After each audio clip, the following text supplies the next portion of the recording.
King. Thank you, Mr Speaker. My question is to the Minister of Social Development and Employment. Did she agree with the advice she received on the Future Focus package? The Honourable Paula Bennett. Mr Speaker, I received a great deal of advice on the package. Most of that advice I agreed with, some I didn't. The Honourable Annette Supplementary King. question, Mr Speaker. What research was provided to her which accurately quantifies the size of behavioural change expected from beneficiaries arising from her future focus policy decisions? The Honourable Paula Bennett. Mr Speaker, a great range of it.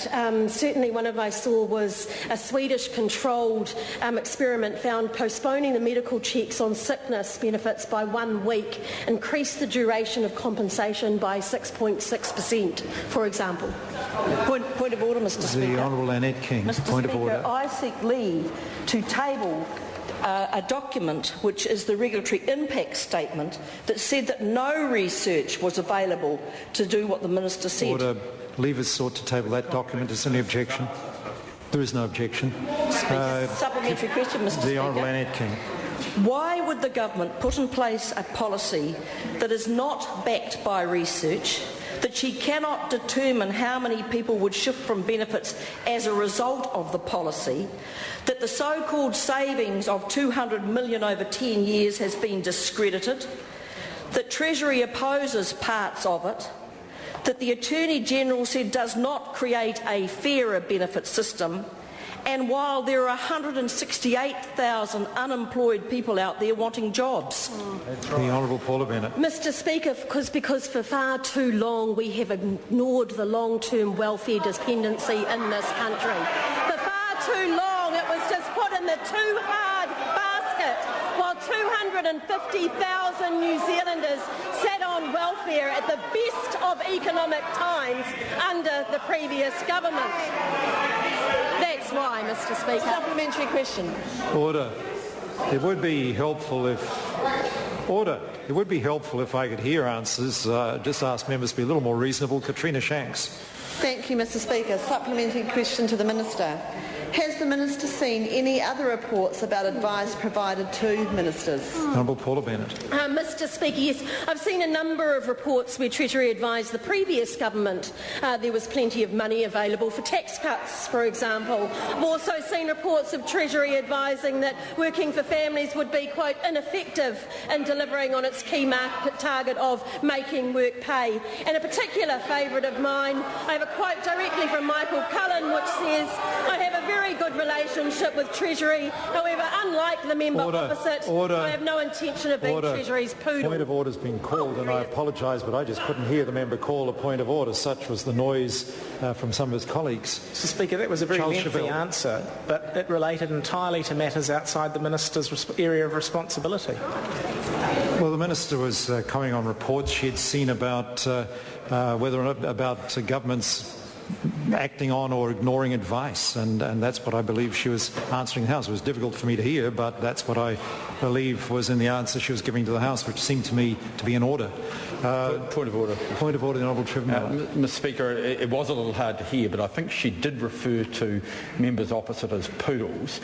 I think coming from a dachshund, that's pretty order.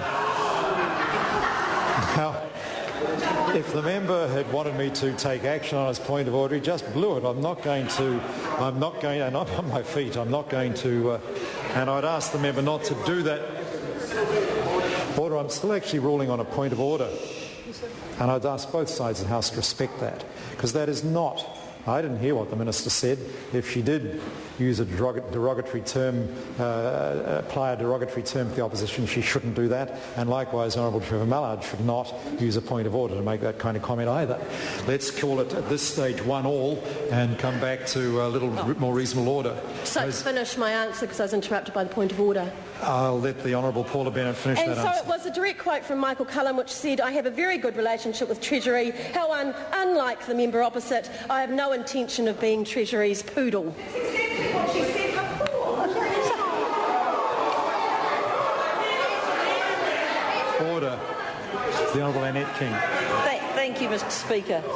Supplementary question. On what actual date did she personally consult with the Maori Party on the final version of the Future Focus policy, as she claimed earlier today? The Honourable Paula Bennett. Mr Speaker, I first met with Dr Peter Sharples on the actual thing on the 26th of November from memory. I went over and actually consulted with the whole Māori Party on the 16th of February. It has been through the normal process many times which has been available for the Māori Party, but those are two dates that come to mind at this time. Supplementary question, Mr Speaker. In light of that answer, who is accurate? Tariana Turia, her associate, who said this morning she was consulted at the last minute, or the Minister and the Prime Minister who said today that the Maori Party was consulted from late last year and given a chance to give some feedback? Both can't be right. Mr Speaker, as is the way with something this big and this detail, it changes all the time, and I think that Minister Turia was seeing that last paper last week, and that's where her comments came from. Prime Minister was obviously quite correct in his, where he said a lengthy consultation process has been done. Question number 7, Jackie Dean. Point of order, Catherine Delahunty. Mr Speaker, I seek leave to table the National Party benefits policy from the 2008 election, which conflicts with the Future Focus bill. Now, the member knows that's an abuse of standing orders. Jackie Dean. Thank you, Mr Speaker. My question